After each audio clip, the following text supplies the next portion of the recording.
I still don't know if I said that right. Disneyland in Anaheim, California, or Walt Disney World in Orlando, Florida. Which one's better? And are they really that different? Yes.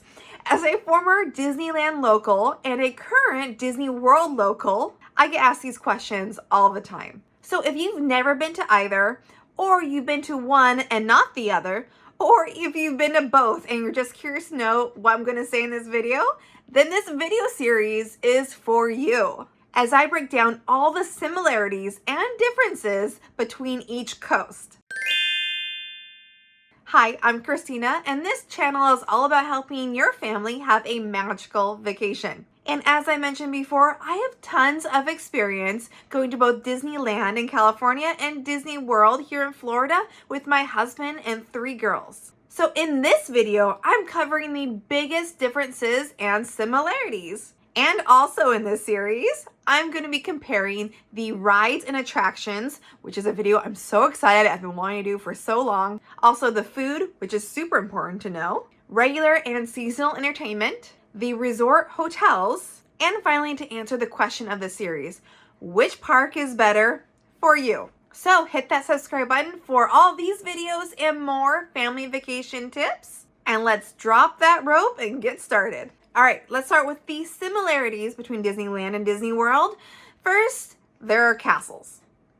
Can't really go to Disney without seeing one, right? Both parks have the iconic fairy tale castle as the centerpiece. There's Sleeping Beauty Castle at Disneyland and Cinderella Castle at Magic Kingdom of Disney World. The castle is the heart of the park, with Main Street leading up to it and that classic Disney entrance experience. If you don't get a photo in front of the castle, were you really there? They also share a lot of rides and attractions like Pirates of the Caribbean or Haunted Mansion, Ariel's Undersea Adventure, Big Thunder Mountain, and a classic, Dumbo. But some of these are slightly different and some of them are really different. And we're going to do the ultimate showdown in the next video. I'm so excited. And even though the rides and attractions might differ from park to park, the experience is still generally the same. Like you choose your next ride, you go wait in line, and then you ride the ride. Rinse and repeat, right? And of course, that's not all. There's also the classic Disney magic vibe in each of the parks.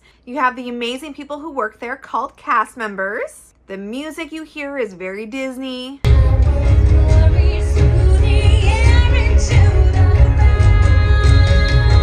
There's parades and iconic character meet and greets. And just the feeling when you're in either park, you know you're in Disney. And both Disneyland and Disney World also have seasonal events. They each have their own Halloween party. They have Christmas celebrations, seasonal snacks, themed decorations, and ride overlays. And as I said before, there are the classic character meet and greets where you can meet Disney princesses, you can meet Mickey and friends, and of course so many others. Also, Magic Kingdom at Disney World is roughly the same layout as Disneyland. So if you've been to either one of them, you'll know kind of where everything is. Like when you enter down Main Street, Tomorrowland will be on your right, the castle in front of you, Fantasyland behind the castle, to the left will be Adventureland, and Frontierland is also to the left, but they're in different locations. And there's also New Orleans Square at Disneyland versus Liberty Square at Disney World,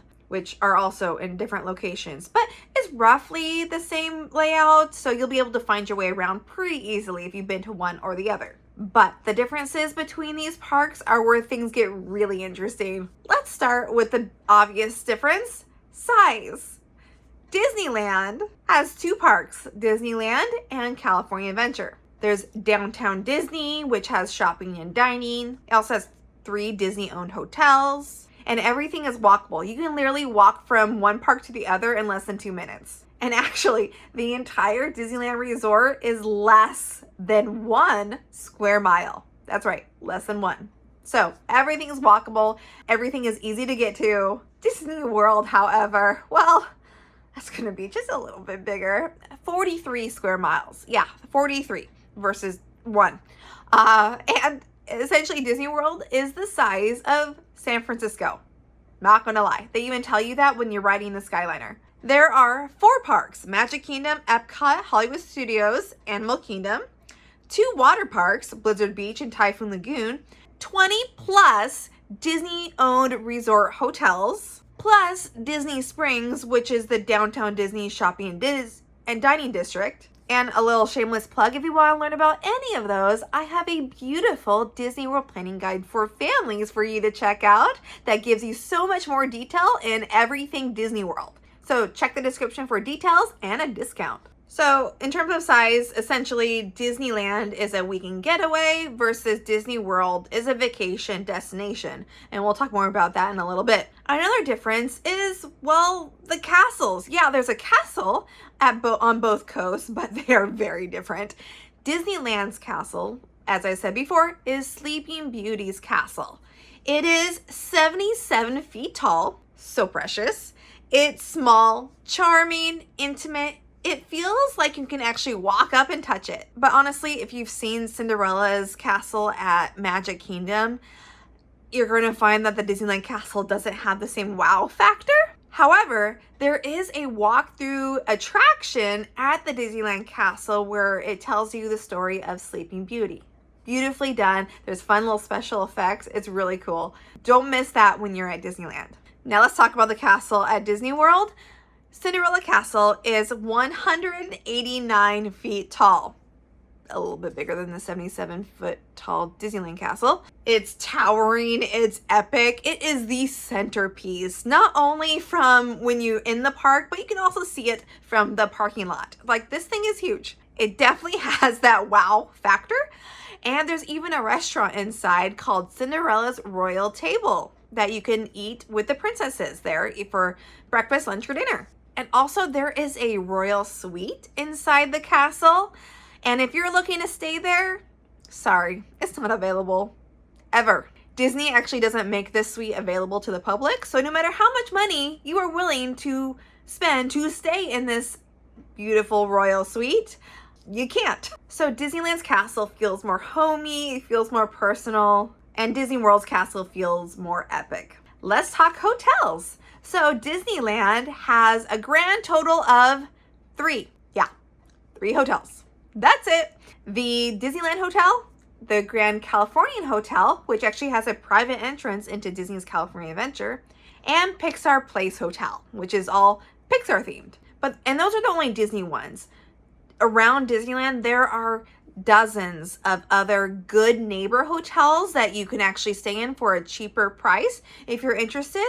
But I'm going to be honest, they're not going to have the same Disney magic as Disney hotels do. And a lot of those good neighbor hotels are in walking distance from Disneyland, which is really great. Disney World has over 20 Disney-owned resorts. Yeah, they call them resorts there because it's way more than a hotel. And they span from budget-friendly resorts to deluxe level villas, which I actually have a lot of videos all about them on this channel. And all these resorts are connected with a network of transportation options, which I'll get to in just a little bit. And Disney World also has good neighbor hotels that are actually on property. You can't walk to a park from them. Some of them do include transportation, which is great. And I think most of them are actually in the Disney Springs area, if I'm not mistaken. So usually they're less expensive than the Disney resorts. Now, let's go into transportation. As I said earlier about Disneyland, the whole resort is entirely walkable with being less than a square mile.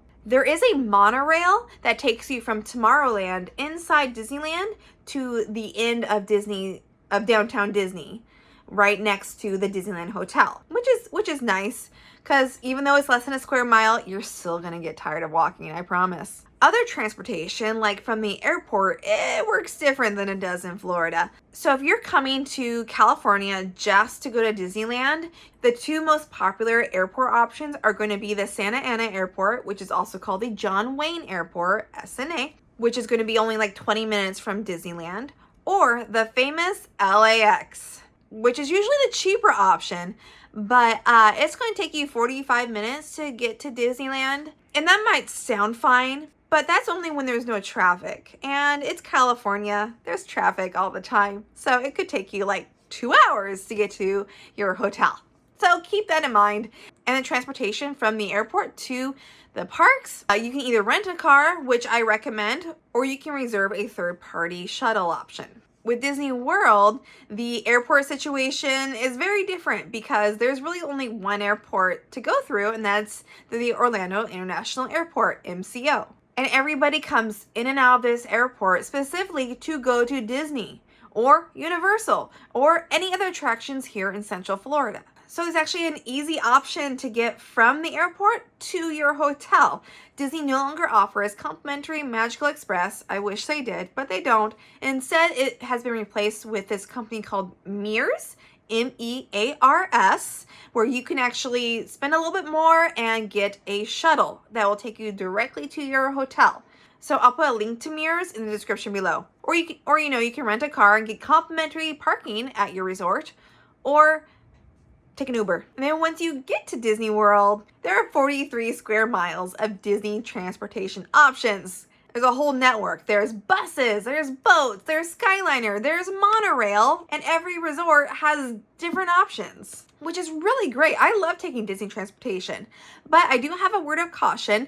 Any one of these, the Skyliner, the boats, the monorail, or especially the buses, can have delays. So even though the commute time from your hotel to the park you want to go to may be between 20 and 30 minutes, there could be a delay. So Disney actually says that you need to allow about an hour and a half commute time in case a delay will occur. So if you have reservations, allow an hour and a half of commute time to get there. But yeah, once you're en route, it usually only takes like 20 minutes to get wherever you're going. So to sum up, at Disneyland, you can walk. At Disney World, not an option. Transportation is an adventure in itself. Now, let's talk ticket pricing and trip styles, okay? So at Disneyland, the day ticket prices are slightly cheaper than Disney World. But it also depends on the season and day you choose. It also depends on whether you get a park hopper or not. Is a park hopper worth it here? Yeah, I mean, you can walk from one park to the other in less than 2 minutes. It's totally worth it. But if you've never been there before, I recommend not getting a park hopper and just spending one day in each park. So like doing 2 days at Disneyland and 1 day in California Adventure if you're only doing 3 park days. Make sense? So Disneyland is perfect for shorter visits. 2 to 3 days is usually enough to see most of it. But I recommend 5 days so you can enjoy your time in the parks and enjoy your time at your hotel and check out downtown Disney as well. I love having extra flex time. Also note that the Disney-owned Disneyland hotels are going to be more expensive than the Disney World hotels. But you can usually find a good neighbor hotel at a better price. But to be completely honest, from my experience staying at a good neighbor hotel, it really doesn't compare with Disney. The Disney-owned hotels are generally more magical and just higher quality than you would find at even the good neighbor hotels close to the parks. That's been my experience. If you agree or you disagree, let me know in the comments. Disney World, as I said before, is a vacation destination. It's a much bigger investment because you're not only paying for day tickets, you are paying for your hotel, you are paying for travel and more days of food. Like, it is very expensive. So typically families spend about $5,000 to $10,000 on a Disney World vacation. And you'll need about 7 days to visit all the parks and to be able to have much needed rest time in between those days. But I think the ideal Disney World vacation time frame is 10 days. Because you get to visit the parks, some more than once. You get to explore Disney Springs and maybe a water park.